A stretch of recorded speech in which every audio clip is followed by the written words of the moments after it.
Normal heart beat అంటే ఏంటి? Hi, నేను doctor Nagarjuna Gottipati, interventional cardiologist, Shreshta hospitals Guntur. So అందరికీ కామన్గా వచ్చే డౌట్, పర్టికులర్గా మొన్న కోవిడ్ ఎపిసోడ్ తర్వాత అందరూ పల్స్ ఆక్సిమీటర్ పెట్టుకొని హార్ట్ బీట్ ఇంత ఉంది, సాచురేషన్ ఇంత ఉంది అని గమనిస్తూ ఉంటారు.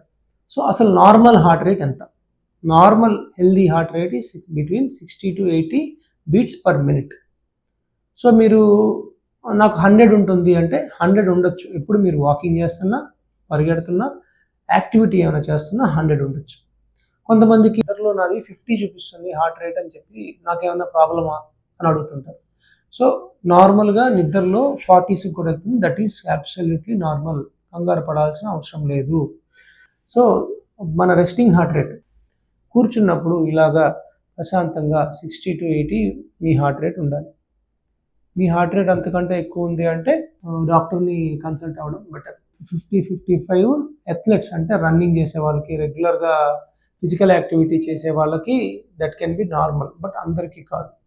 సో ఎప్పుడు దాన్ని అబ్నార్మల్గా అంటామంటే, మీకు సిమ్టమ్ అంటే హార్ట్ బీట్ తక్కువ ఉండి కళ్ళు తిరగడం కానీ, హార్ట్ బీట్ తక్కువ ఉండి ఆయాసం రావడం కానీ, స్పృహ కోల్పోయినట్టు అనిపించడం కానీ, ఇవేమన్నా ఉంటే మాత్రం డెఫినెట్గా మనం కేర్ తీసుకోవాల్సి వస్తుంది.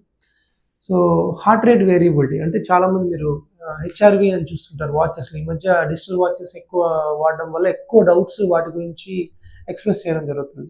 మనకి హార్ట్ రేట్ వేరియబిలిటీ అంటే ఇట్స్ ఎ నార్మల్ ఫినామినా. అంటే మీరు ఇట్లానే కూర్చున్నప్పుడు ఒకసారి హార్ట్ రేట్ 60 ఉండొచ్చు, ఒకసారి 70 ఉండొచ్చు, డే మొత్తంలో మారుతూ ఉంటుంది heart rate. So that is normal heart rate variation. దాన్నే హార్ట్ రేట్ వేరియబిలిటీ అంటారు. Heart rate variability is a sign of healthy heart. Thank you.